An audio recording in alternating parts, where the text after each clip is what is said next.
a podcast to honor the gods. This better come with a sacrifice. Dave X Media.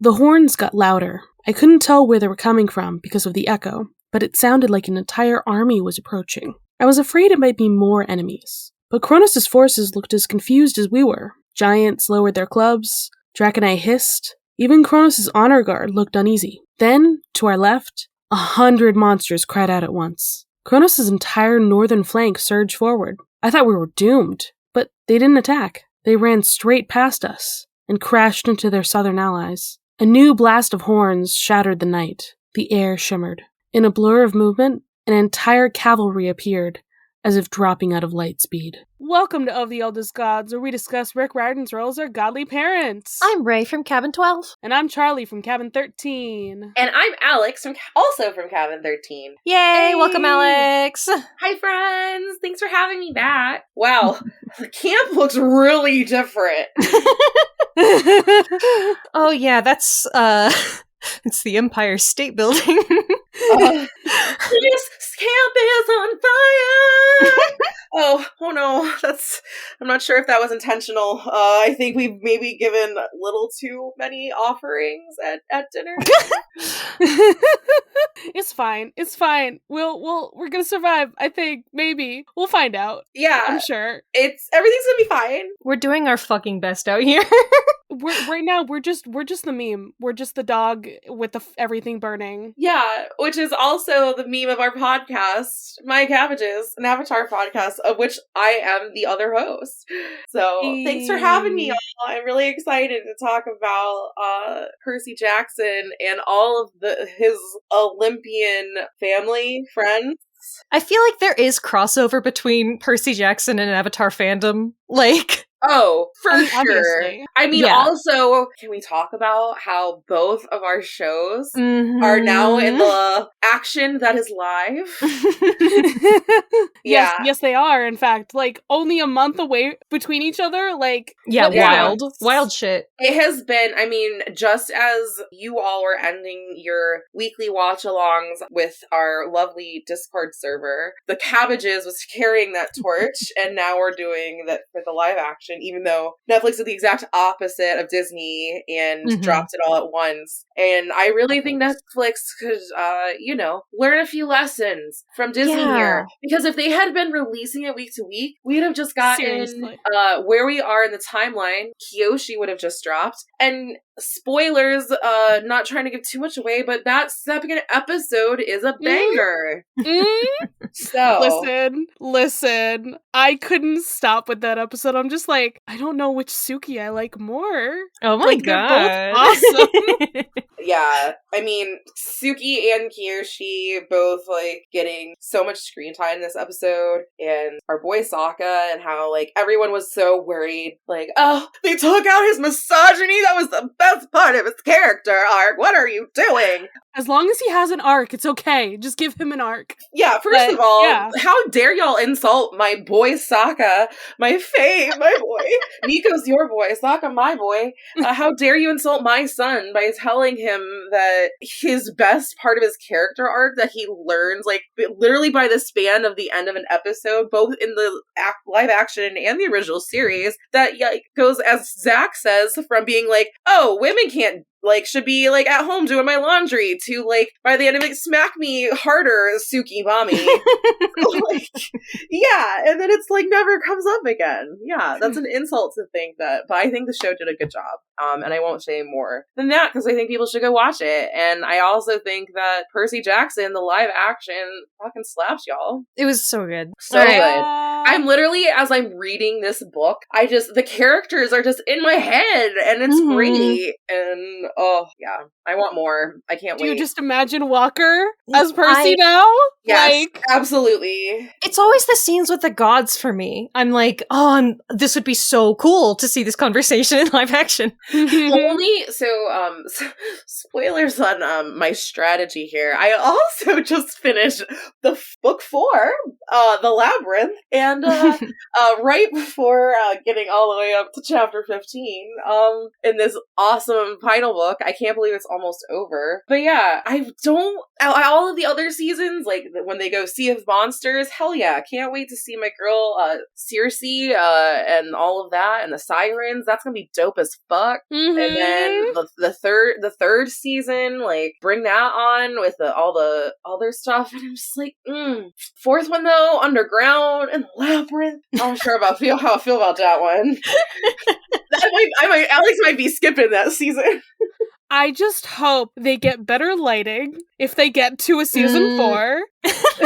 I think there were some dark ass scenes, but I do feel like you could mostly see what was going on. I've seen films that did a much worse job with it. I'm just telling you, the lighting in episode 1 of Percy Jackson is why I didn't notice the Rick cameo the first time I saw it. True. Rick was on the show. Yeah. Alex, totally. Rick. Ryro. I see you. Ryro? Oh my god. Yeah. That's my I'm giving away my age there instead of Ryan Roth, Rick Riordan. Alright. Do we want to get into this? Yeah, let me tell you what happened. Chiron happens in this chapter. A party. He throws a party. Ooh, did he throw a party? Invited?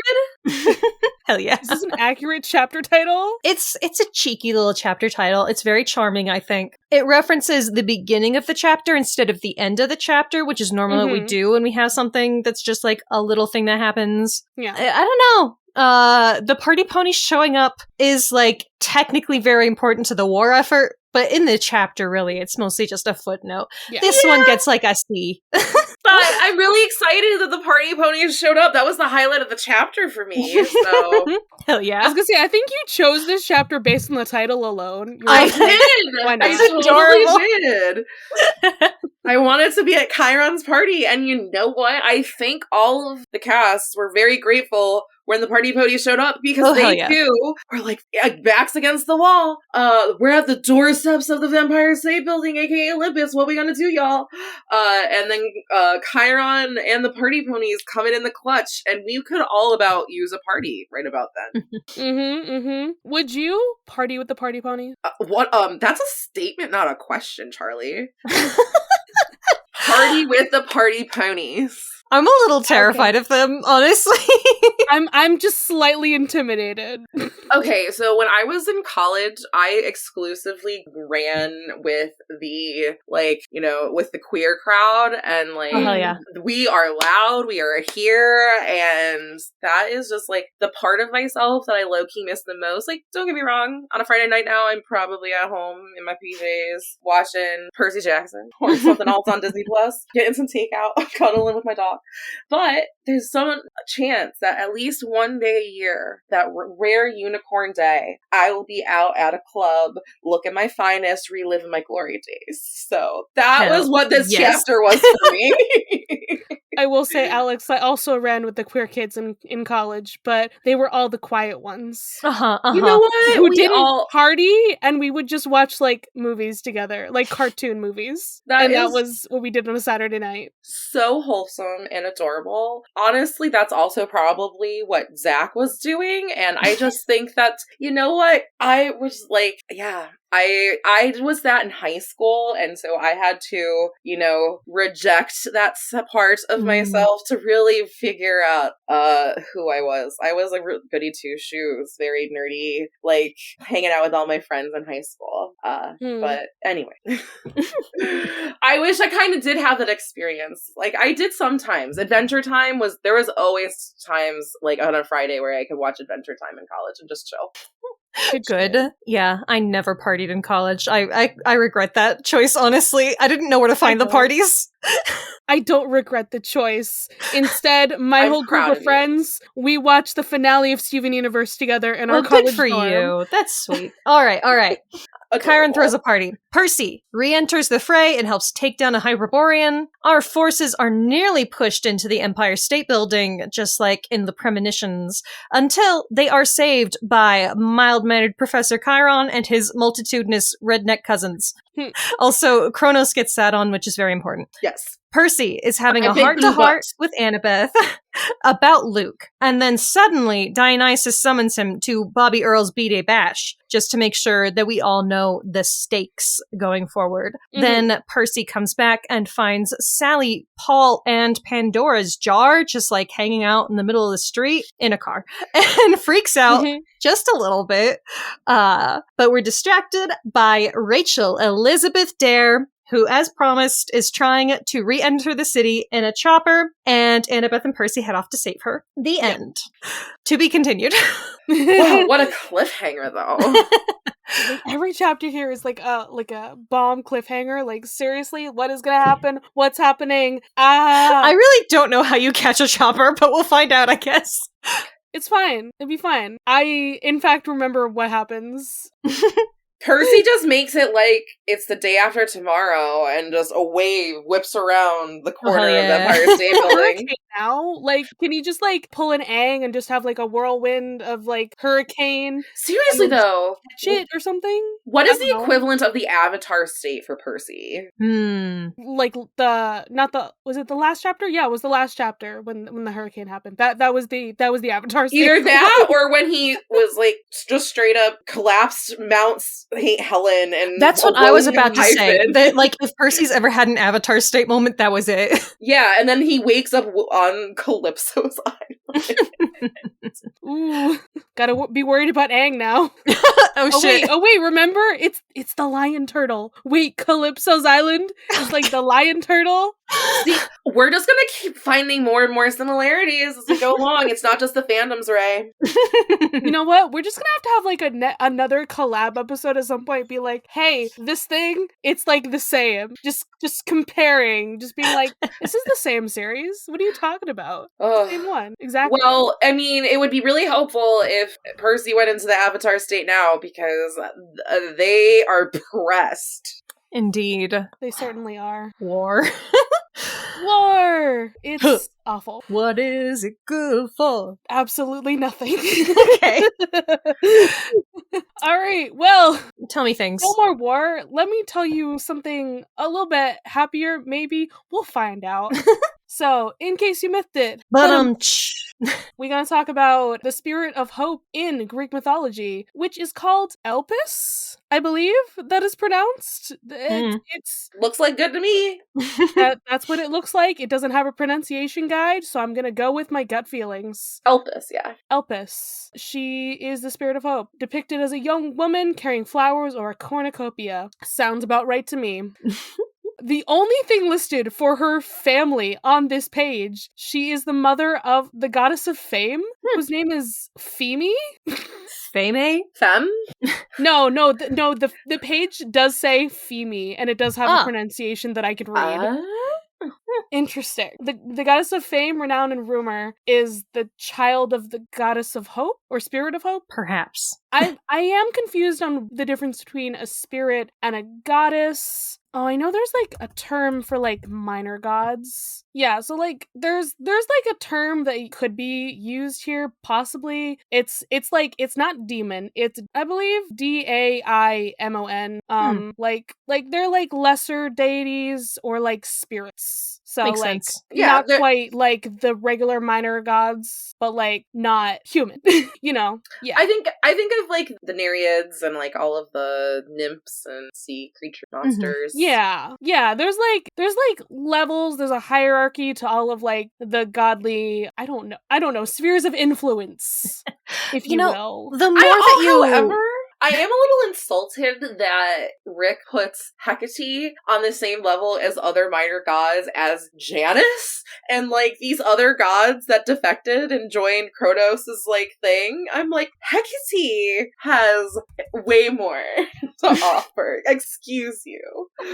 But I I'm digress. gonna say, I mean, personally, I think both Hecate and Janus are not minor at all. Hecate is like Titaness, Yeah. honestly. Hmm. She's super powerful, and she's got underworld stuff going on there. And then Janus is like not a minor god, he's just Roman, which is why no one knows who the fuck he is. Why are you here, Janus? This is Greek shit. Go away. Go home. You're drunk. It's usually the opposite. You're trying to like tell all of like the Romans, like, yeah, like, oh my gosh, like, wait, Greeks, this is the Roman party. Get out of here, because they Christianized all of our names. We're taking it. We're reclaiming it, baby. Yeah, I don't know. Speaking of Romans, Elpis does in fact have a like Roman equivalent. I don't know how equivalent that is because like, okay, so her name is Spes?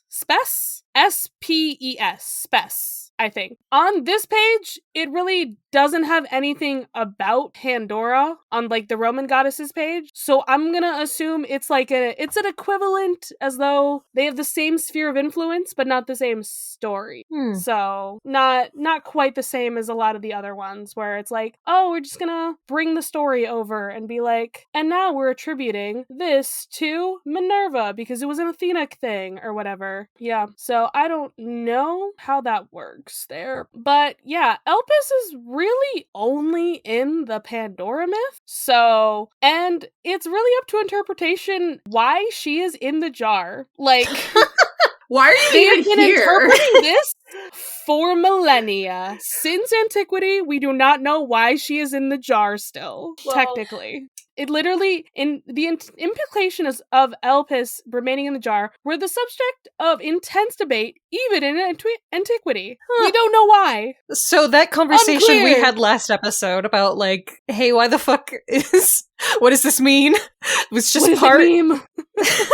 we're part of an ancient history, a long tradition. Apparently, Rick Riordan is not the only fan of cliffhangers.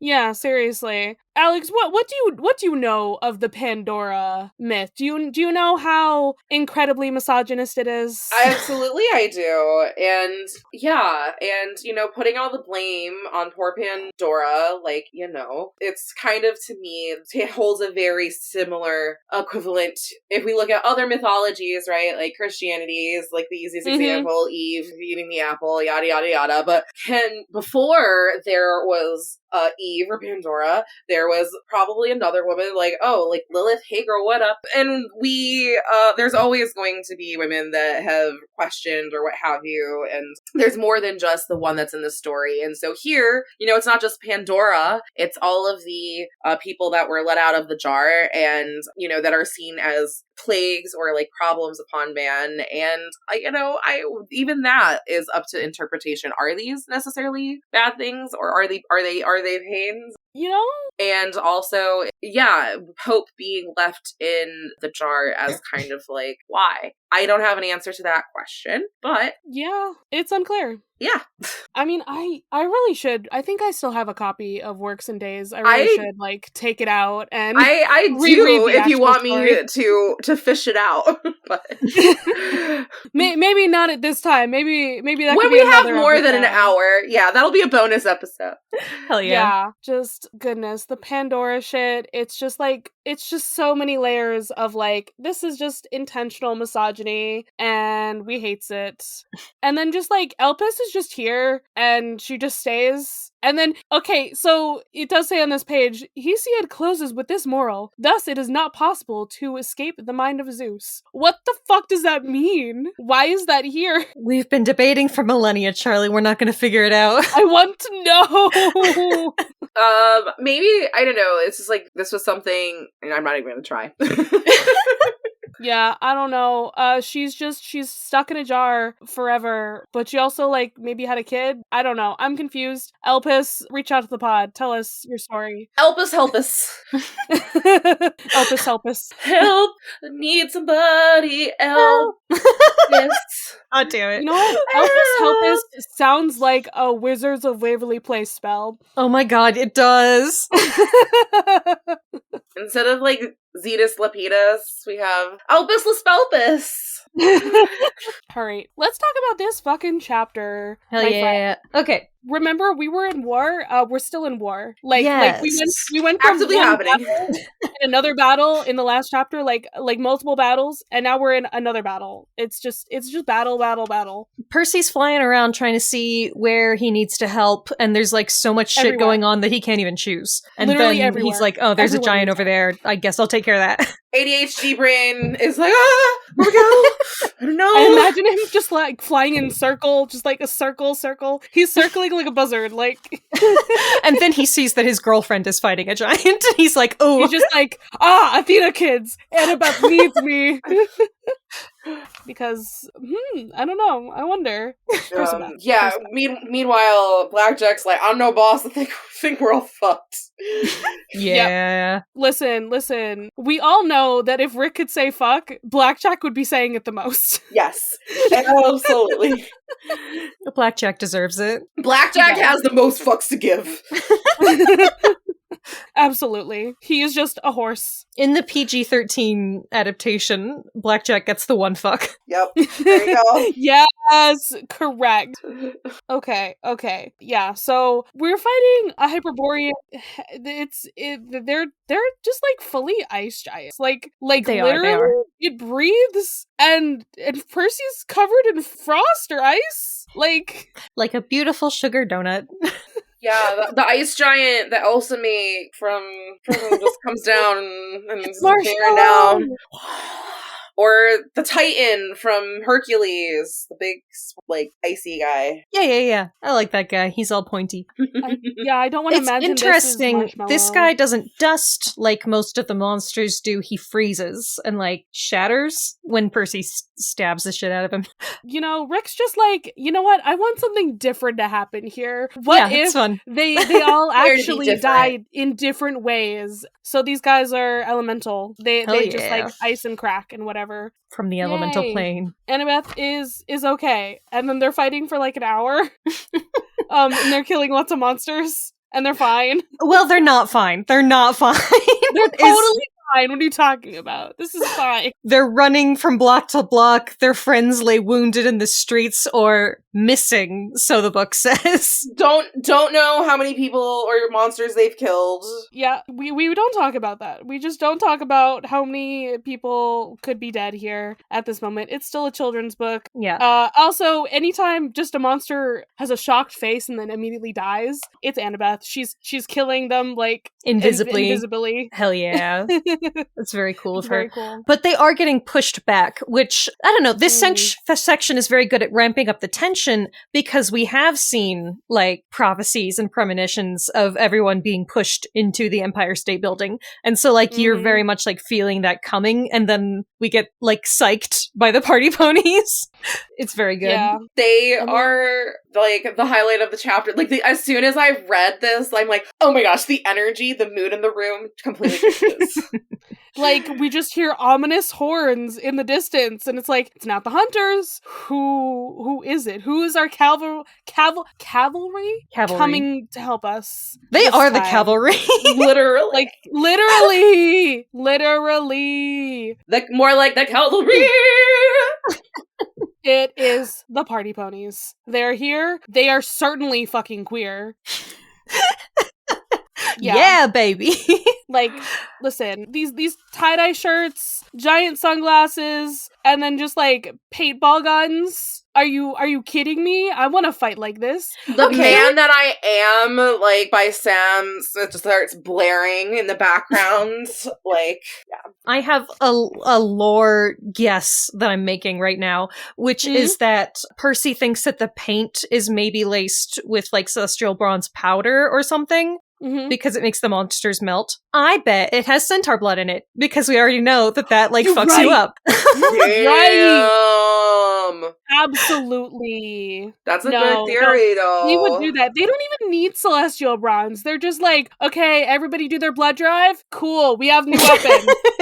Like, that's it. They just give blood. Yeah. And then they make weapons from it. Yeah, and then Chiron's like, "Sorry, we're late, but it's fine. They're gonna kill some monsters.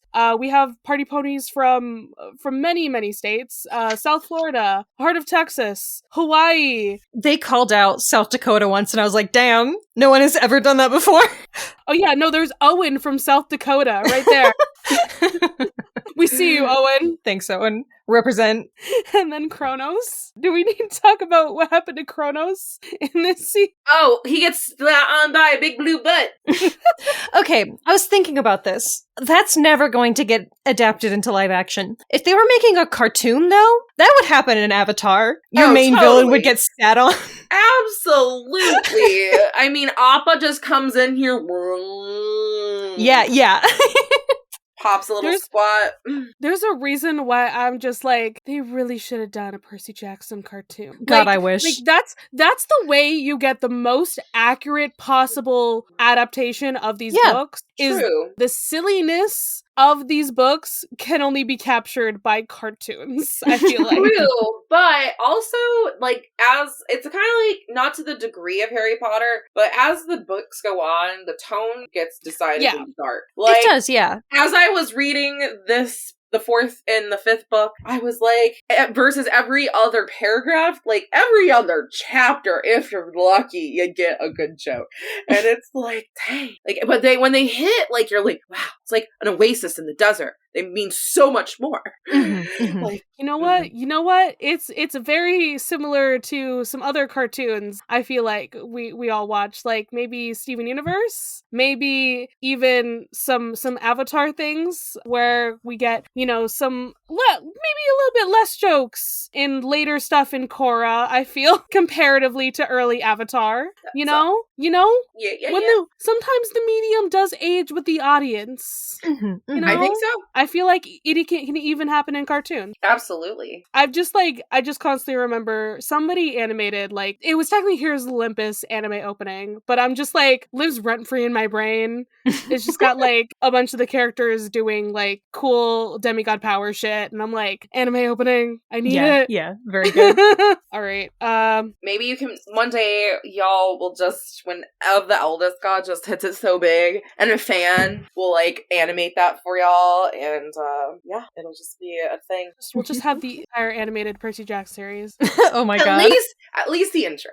Yeah, with a kick-ass theme song, okay? We'll have to pick one. Alright, so the ponies chase off the monsters, but yay! We can't pursue them because we can't thin our forces that much. So we're pulling back so we can keep the territory we have. And, the sun rises and we have another ceasefire. Yeah, and the ponies are going for root beer.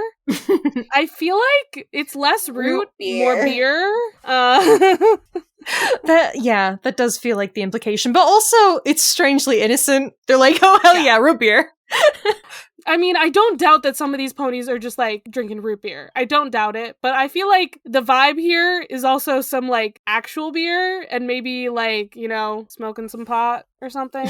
Yeah. They have the weed vibe. We'll say edibles, yeah. Mm-hmm. Yeah, they're wearing the tie-dye t-shirts. You know the vibe. But after they leave, that's it. This is where the title of the chapter just, like, goes by the wayside, and Percy, the tone immediately goes back to, like, totally serious, and we are reminded very much, thanks to, of all people, Mr. D, how high the stakes are. Yeah. So, who we get? It is nice to see Chiron getting along with the party ponies. Mm-hmm, it's a little funny that he does not fit in whatsoever. Yeah, I mean, the vibes. That's true of Chiron and centaurs in general. Like, he's the one, quote unquote, civilized centaur, even in the ancient shit. Like, if you want to look at the old drawings of him, he was like the centaur that had like the entire front half of him was human, and then there was just a horse's ass attached to them. Fascinating. And it's just to make him seem more human than the rest of them. It's like, okay, why does he have human feet and then also like something coming out of his ass to have hooves and another butt? What's happening here? Just double butts. Interesting. Instead of two torsos, two butts. Two butts and two dicks. He would have two dicks. Tudyk. Yeah. Tudyk. Okay. It's like the episode of Bob's Burgers where they go to hunt down the two but a go. Two but a go. Two but a go. All right, so Annabeth and Percy talk about Luke in here. Our favorite thing. Again, yeah. I still can't believe they are still going on about this. Like, I get it. Like, Annabeth, and at one point it was like Luke was her family, like, and still is. But after seeing that he is clearly like there is no seeing like with the all gold, like everything, like, nah, girl, there's nothing left in there. I'm sorry, you just gotta let go. Like, it's she was her Hufflepuff nature. Can't give up on your friends. I know, but it was so easy for her to tell Nico in the last book to be like, hey, you gotta let your sister go. I'm sorry to. She's gone. Like, Luke's gone. Like, you just gotta let it go. Let it go. Let it go. It can't be done. We have to have it for the drama. Yeah. But then also, as Ethan pointed out, not necessarily. So it's interesting to me that Percy decided to tell her that. Yeah, Percy's just like, I didn't really want to tell you because I didn't want to get your hopes up, but like, he's saying that as she's getting the hope in her eyes, like, forming, like, oh, Luke could be alive in there. Like, actually, Annabeth, he is a neo-Nazi now. Like, you need to let him go. Yeah. Please. Yeah. You need to. But also, like, we do get some, like, stuff from Annabeth here where she's like, I hate it when people let me down when things are temporary. That's why I want to be an architect. Like, to build something permanent. Yeah.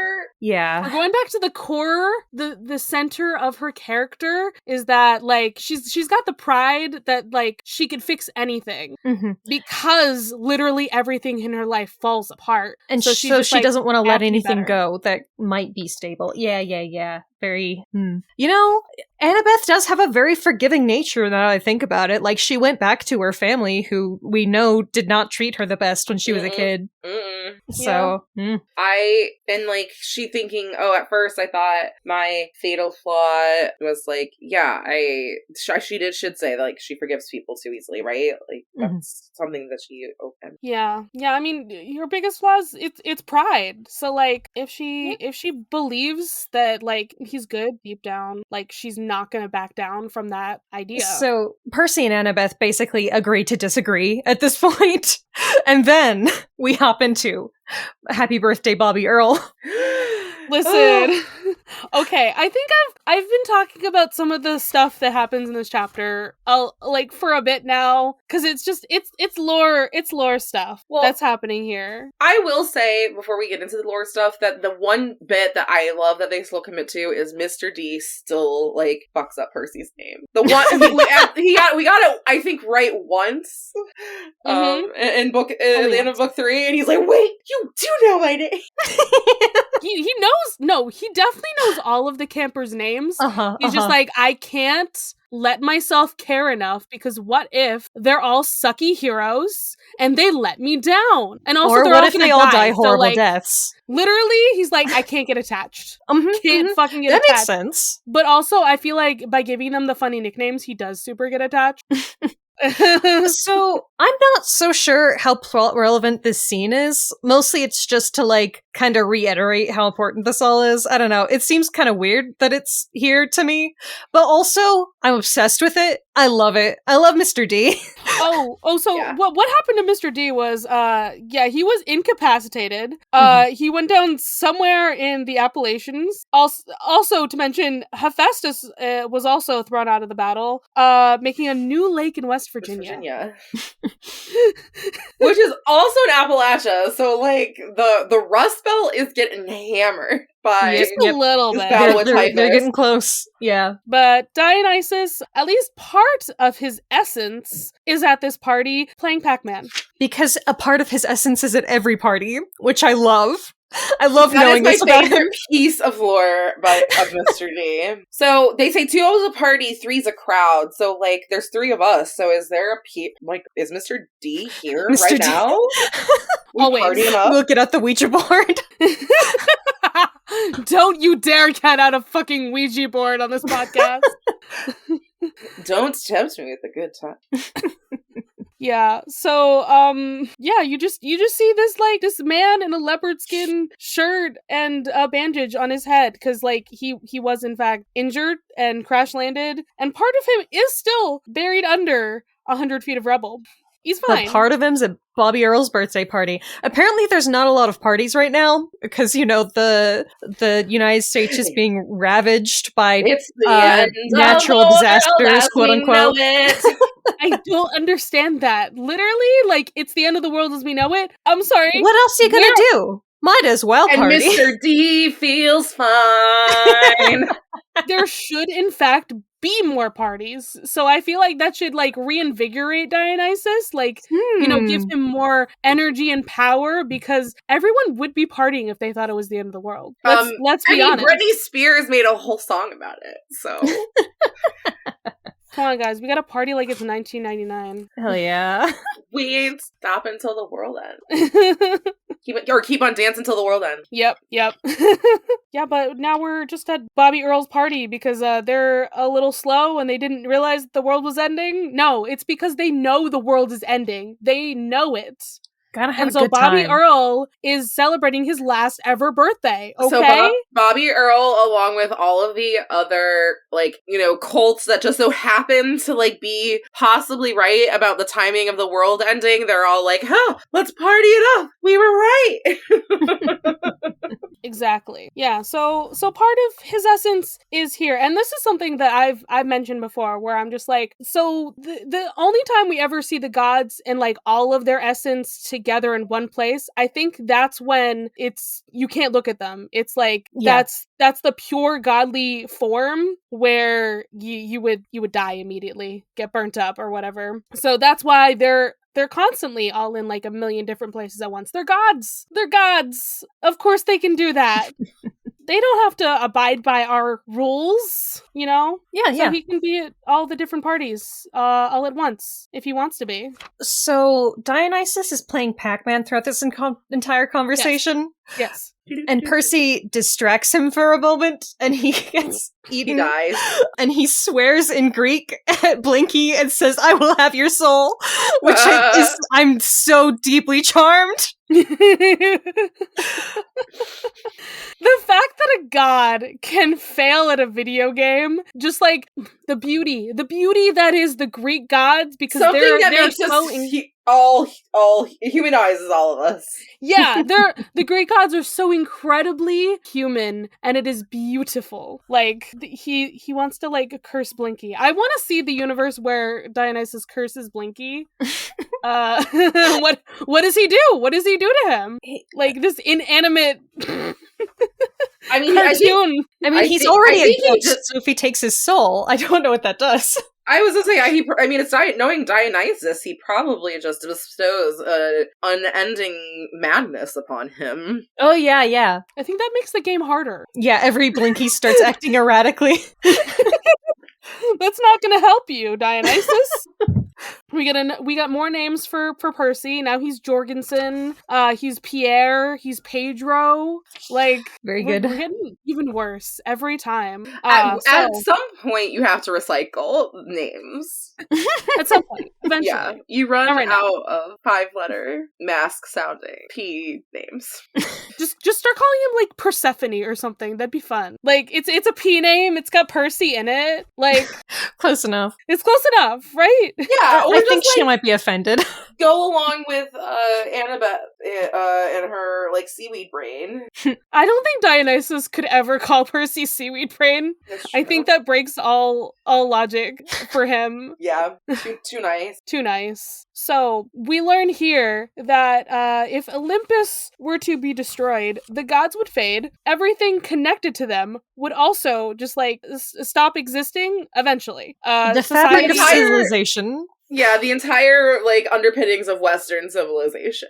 It's like you destroy the symbol, then everything that like the symbol symbolizes, whatever it symbolizes stops existing. I don't know how to say it. Is Olympus? Oh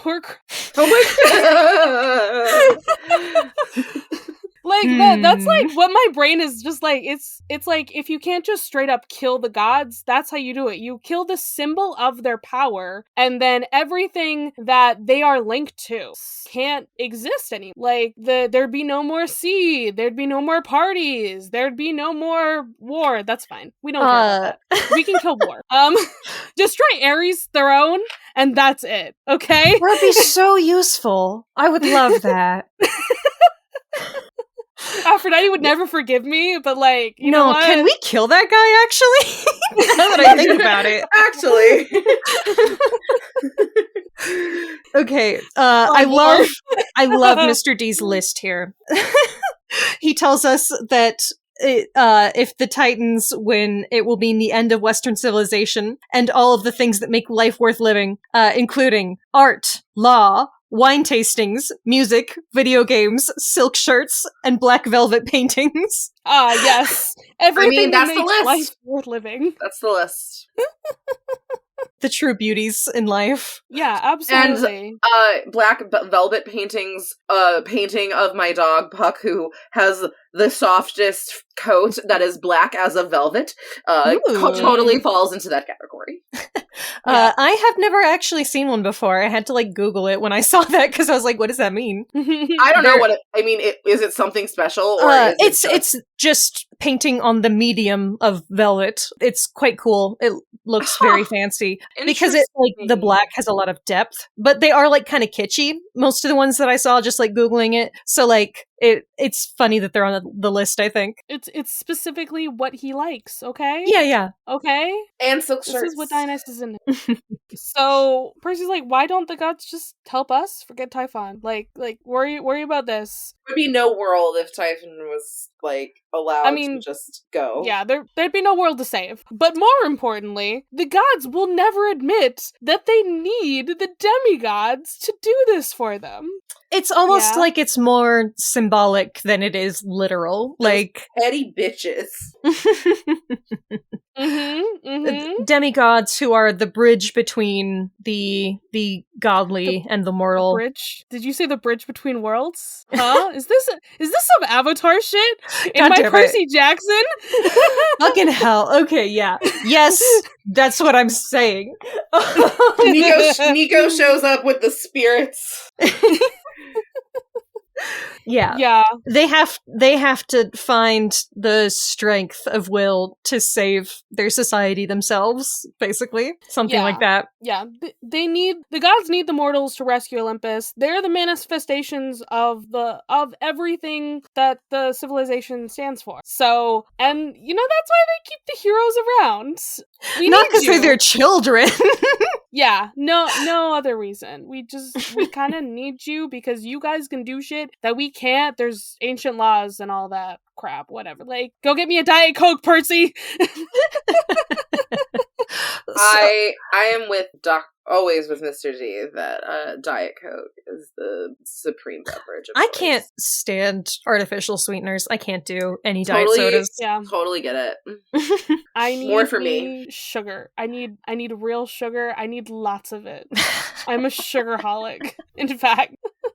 So Dionysus's message here is basically, that thing that you were doing, do it harder and better because it's even more important than you thought it was. Yeah. And he's like, well, I guess I was already doing that, but sure. Yeah. And don't fuck it up. Yeah. Don't fuck up, Percy. Thank you. But actually, I'm not going to say thank you because I can't. I'm too cool for it. Oh, he also lets us know that Kronos is about to get more powerful, possibly. Yeah. Remember that thing where I said, like, all the true essence was, like, in one place? That's what Kronos is going to do. Like, his true form will be revealed when he burns out Luke's body. Like, literally from the inside out, I assume. Yay. Like, fun times. Damn. And yeah, Percy's like, great to know. I mean, I was already trying to do all this stuff, so like... And then he'll empower the other Titans? Like, it's just a lot. It is. And also, how is he going to tell that to Annabeth? Like, if you don't rescue Luke within, like, now... Yeah, he's about to be incinerated, sorry. Literally. It's fine. Don't worry about it. I don't know what to do about it, but Luke's probably about to, stop existing soon. Yeah. One last thing, Percy. Make sure my son doesn't die. Okay, bye. I mean, I'm not sure. Most important part, okay? Have you ever heard of the idea of like ship of Theseus? Like, so like, you know, how much of Luke, by the time you replace all these parts, like at what point is he even Luke anymore? So Is Kronos even Kronos at this point? Are those actually all the correct pieces of him? Or did we like fake some? Luke is part of him now. Like, I don't know. I don't know if that's actually Kronos. I don't know how to do that. If we have to rebuild Olympus for some reason, was that actually Olympus? Or are we changing the ideals of Western civilization? I mean, arguably, if Western civilization, quote unquote, is a thing in the thing, then like, this is not the original Olympus because it's American Olympus instead of Greek Olympus, which is basically Theseus itself into not actually the original Olympus anyway. All right. Most important part to me is Dionysus asking after Pollux and saying, I lost Castor last year, and Percy's like, I remember. Okay. Oh, I remember. What Percy says here to us, the audience, is that he wonders how many other Olympians were thinking about their demigod children right now. And I can't tell. Okay, how do you read that line? Because that was a very powerful line to me. But in my mind, there are two readings. And one is that is kind of disparaging the other gods and like talking up Dionysus. Like, I wonder if any of the others are even bothering to think about their kids. Or it's a moment of humanizing all of the gods. Like, I wonder if while they're in the middle of this fight, they're all thinking about their kids just like Dionysus is. That's such a good question, Raye. Damn. I think it's a moment of humanizing. Okay. But I don't know. Because, like, Percy at this point has every right to be bitter, right? Like, he is supposedly, like, you know, like, not supposedly, is the source of this prophecy and has to, like, you know, is, like, gonna die within, like, you know, 24, 48 hours at this point. And, has everything to lose. And it's like, whatever. I don't care if I save the world at this point. I'm still gonna die. And I think there is that cynicism where you can interpret it as like what I like almost if he's like especially like towards his dad. I don't know how he feels right now though, you know, daddy dearest.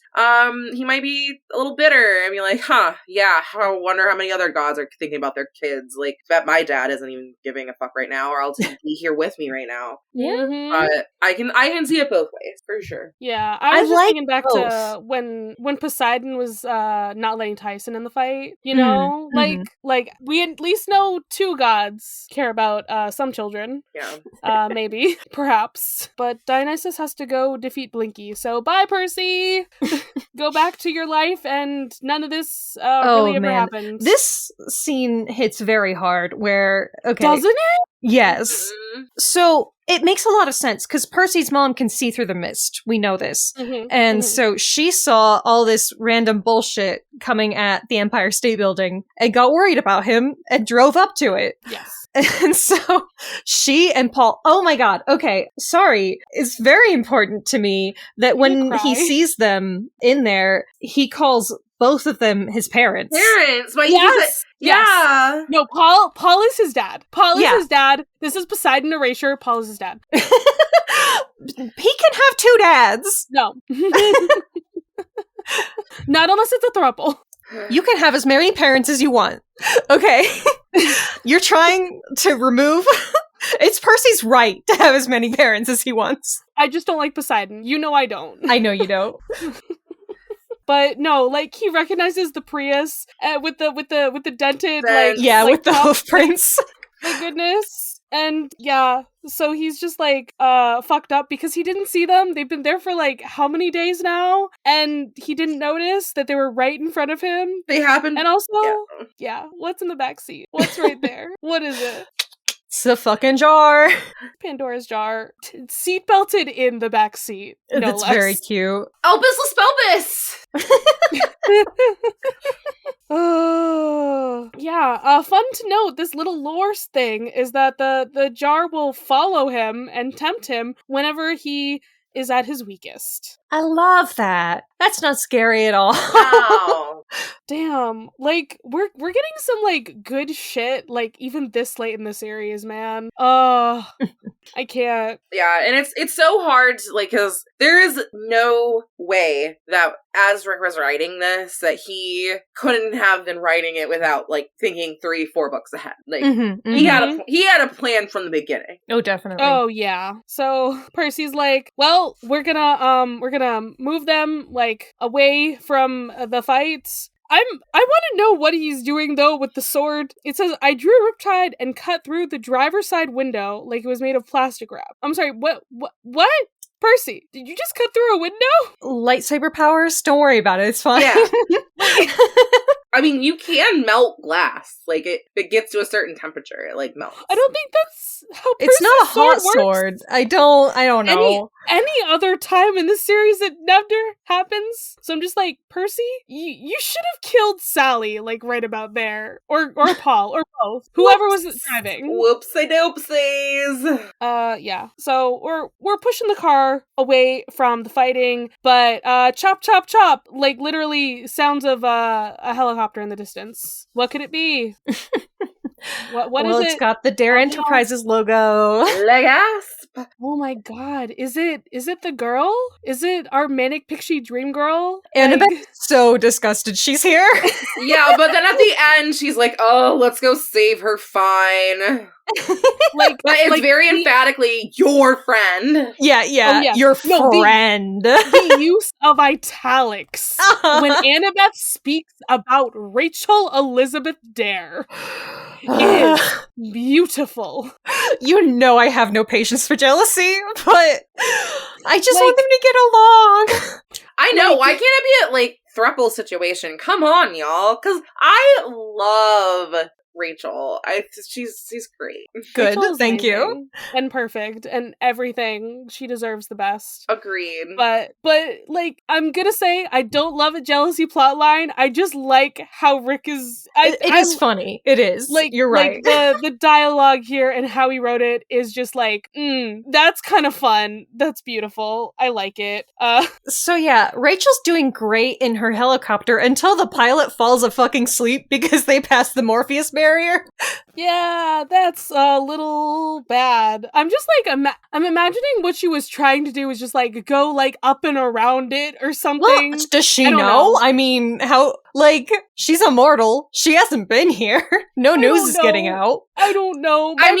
It's not something like you would have seen coming, because if there was, like, we know that she and, Sally can both see through the mist. So there was, like, something that they could see or detect. They wouldn't have driven through it. I don't know. My brain is just imagining, like, this weird, like, invisible, like, dome, like, literally around, like, where the battle is happening. And that, like, maybe Rachel can see through it, and there's just, like, a little tiny hole in the middle. And that's where she could have gone through.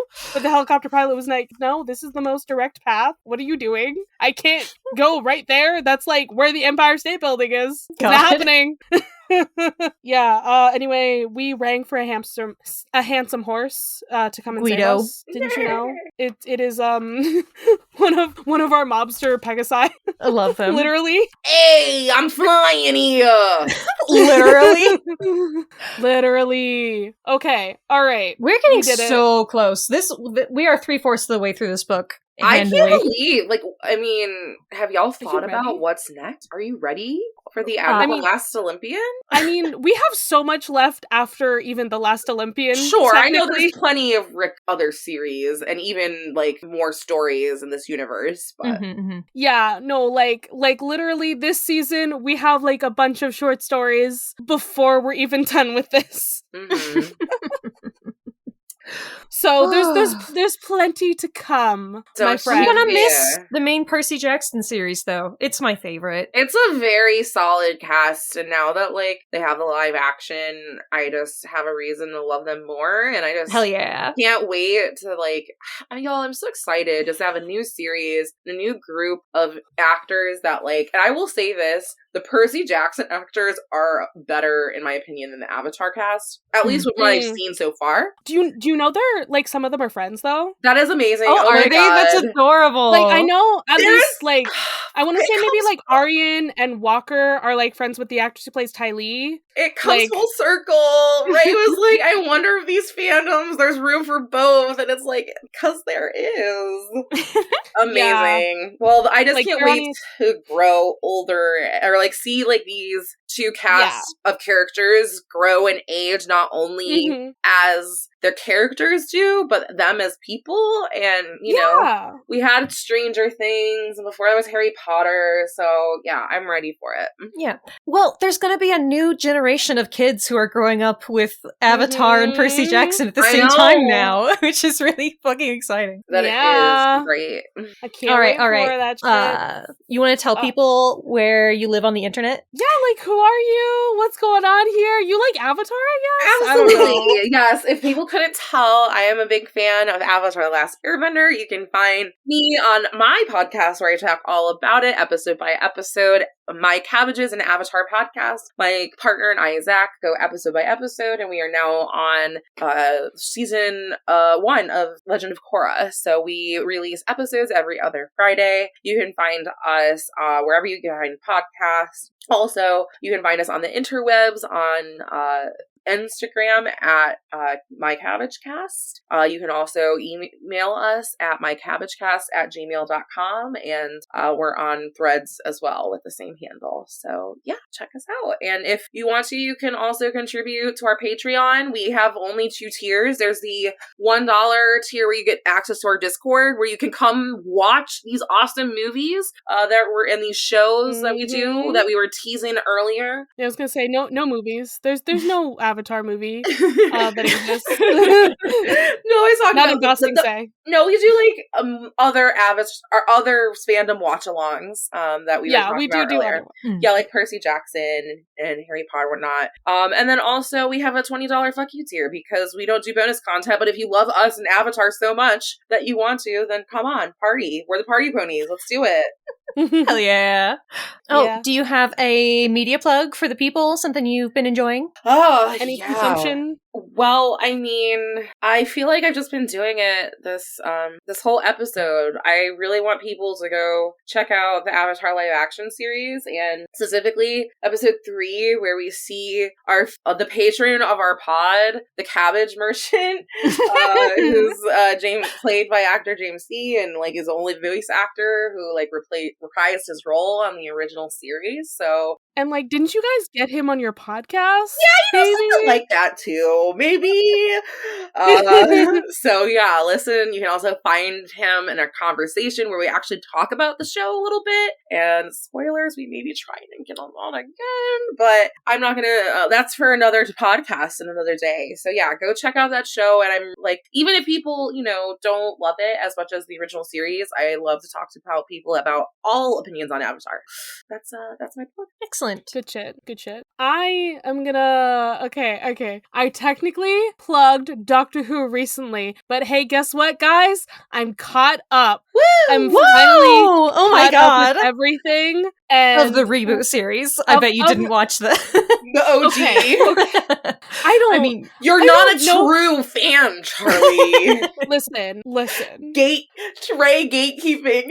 You can gatekeep it all you want. There's lost episodes. It's not even like I was could about to watch say you it. literally can't be caught up on all of Doctor Who. It's Like, impossible. Maybe I don't really want to because like I really can't be a completionist about this media anyway. No. So what's the goddamn point?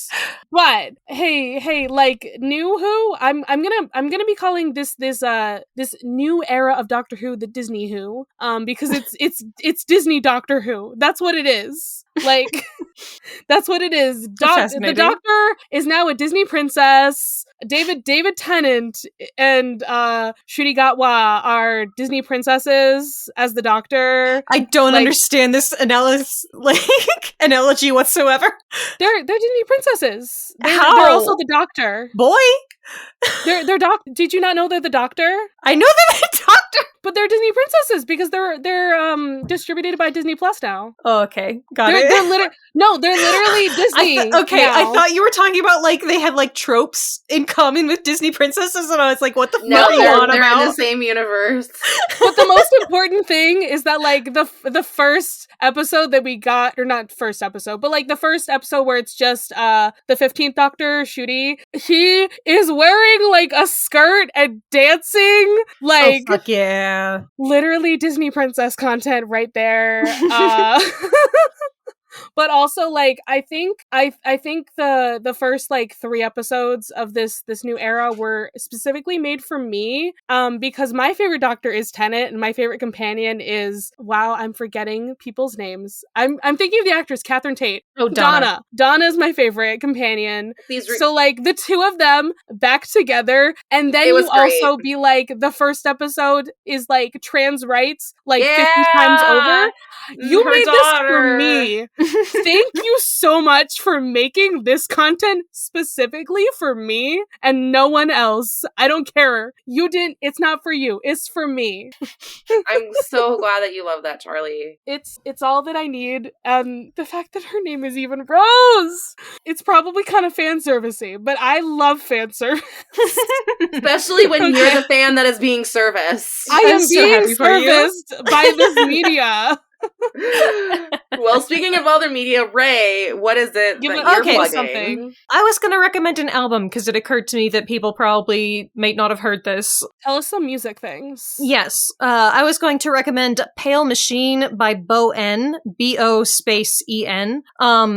If you've heard any of the songs off of this album, it's probably My Time, which is like a kind of an edgy, like, okay, so the see. style of Bowen's music is kind of like J-pop inspired, like electronic music. He's from London, and his singing is very cool. I would not assume he was English. He sounds really American to me, but I mean, that's just how singing goes. You know, everyone uses the same vowels when they're singing. But you ever notice that? People don't have accents when they sing. It's really interesting. You say that, and yet I swear sometimes I hear it.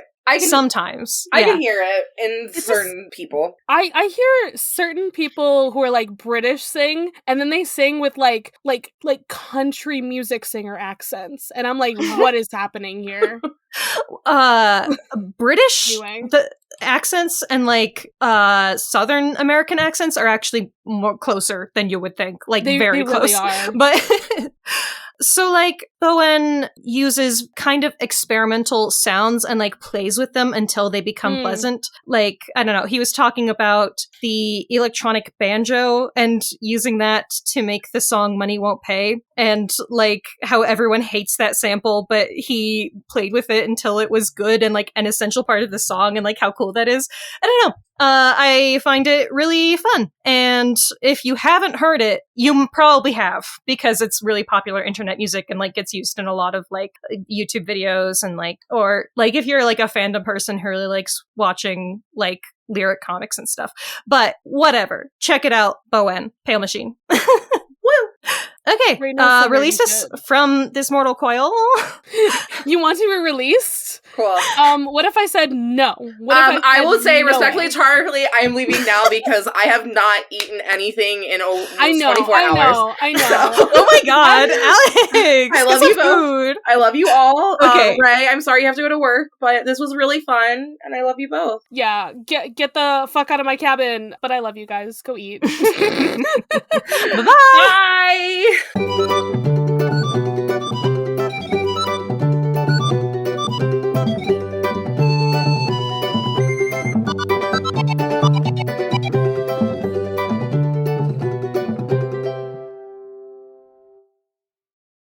Hello, listeners! Editing Charlie here with a patron shoutout. If y'all didn't know, our $10 and up patrons now get a shoutout on the pod. So now, I get to shout out our lovely God Complex level patron, Matt. Matt is so wonderful and has been a supporter since we started the OTAG Patreon. Thank you so much for all your support, bud. You can follow this podcast socials at Of the Eldest Gods Pod on Instagram and Tumblr, and at Of the Eldest Gods on Twitter.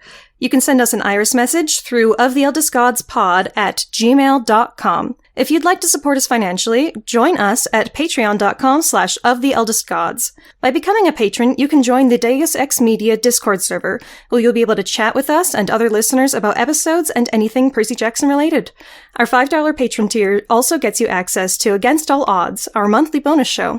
There, we'll talk about a wide variety of topics, which usually have something to do with mythology. No promises. You can check out our merch store on Redbubble to find custom designs made by Charlie.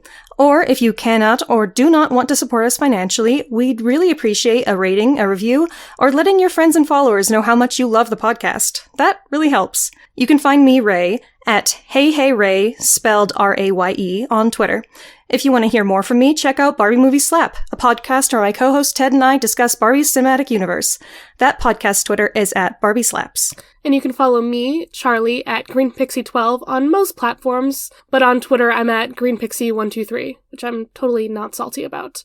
I also have an art Instagram at GreenPixieDraws. I sometimes do the YouTube thing on my channel, Charlie Mac. That's M-A-C-K. Our music was written by Isabel Strauss-Riggs and recorded and edited by Ian M. Riggs. You can find Izzy at Kane_I, that's I as in the body part, on Instagram and Twitter. She also currently makes video essays on the YouTube channel Kane I. Feel free to message her about making music for your project or editing your podcast.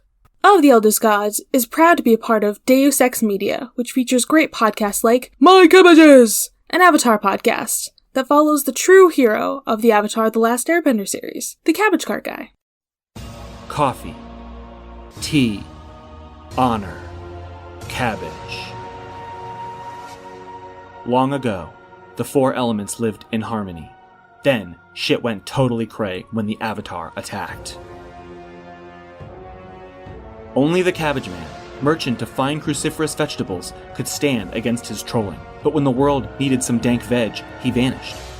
10 years have passed, and my partner and I have started a new podcast. My Cabbages! An Avatar podcast. A weekly show about Avatar The Last Airbender. Whether it's Sokka's new line of cologne. Hey, look at you, sitting there on a seal. Well, now look back at me. I'm on an even bigger seal. Now look away. D&D related antics. You have to make an acrobatics check for that, and Aang just unzips his pants and whips out his D20s. He's just like, I got this. Or randomly breaking into song. Go bending waterfall. We'll stumble our way through the greatest show ever made, one episode at a time. You can reach us at CabbageCast, which is our Twitter, or subscribe wherever you catch pod. Rotten cabbages? What kind of slum do you think this is? Of the Eldest Gods is based on the series by Rick Riordan. Right now, we are discussing Percy Jackson and the Olympians. Remember to follow us on your favorite podcatcher and meet us back here every Thursday.